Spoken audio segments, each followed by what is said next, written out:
Beau temps à Noël est un présent du ciel. Ah ben ça tombe bien, où que vous soyez, il fait forcément beau. Bon, pas forcément à l'extérieur, mais en tout cas dans nos petits cœurs, il fait beau parce que c'est les fêtes de fin d'année. Alors je suis au potager, mais je ne vais pas vous embêter avec le potager. On va faire une petite rétrospective de tout ce qui s'est passé dans l'année au potager. Ça nous fera du bien, ça nous fera une petite balade pendant l'été et puis pendant le printemps.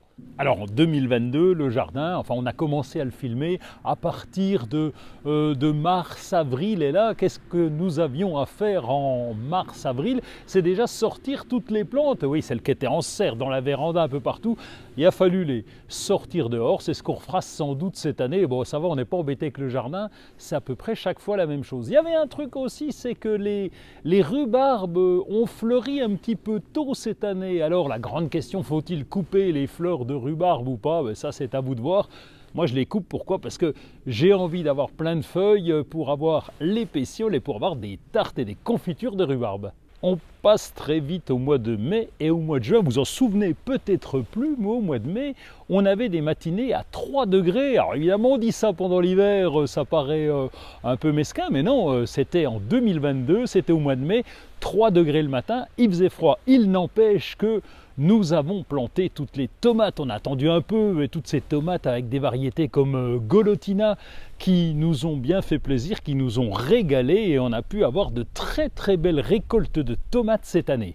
Le mois de juillet, le mois d'août, ah ben là on s'en souvient parce que c'était la canicule, on crevait de chaud, il faisait trop chaud.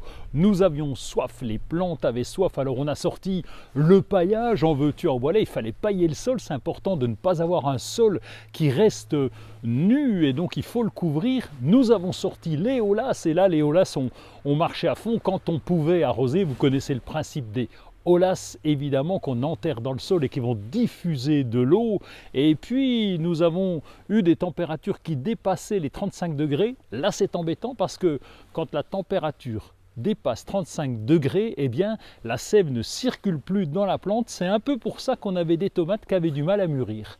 En septembre et en octobre, alléluia, la pluie est revenue. Alors là, c'était parfait. Pourquoi? Parce que nous avions un sol très chaud suite à la canicule, bien arrosé en septembre, octobre avec pas mal de pluie. Ça veut dire que c'était l'idéal pour les semis, bien sûr, pour semer à nouveau, le semis de gazon par exemple. Et puis on a pu installer dans le sol les bulbes comme les oignons et la griselle. La griselle, cette petite échalote qui est très très bonne et très parfumée. Et nous voilà déjà en fin d'année, au mois de novembre, où nous avons pu bien planter justement des plantes qui se portaient bien avec l'eau d'arrosage, avec le sol toujours un petit peu chaud de la canicule.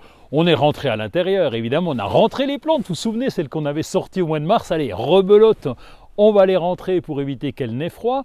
La tour hydroponique marche à plein. J'espère que nous aurons des légumes pendant l'hiver.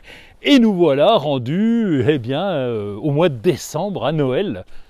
Ça y est, la boucle est bouclée. Nous voilà en fin d'année 2022, bientôt 2023, sous la grisaille et surtout sous le potager ou sur le potager comme vous le souhaitez. L'important c'est qu'on reparte de plus belle pour faire notre potager en 2023. On espère que ça sera une aussi belle année que 2022. Un peu moins chaud, espérons-le. Enfin, quoique, on avait des tomates, allez savoir. Bon, en tout cas, très bonne fête de fin d'année à tous et à l'année prochaine.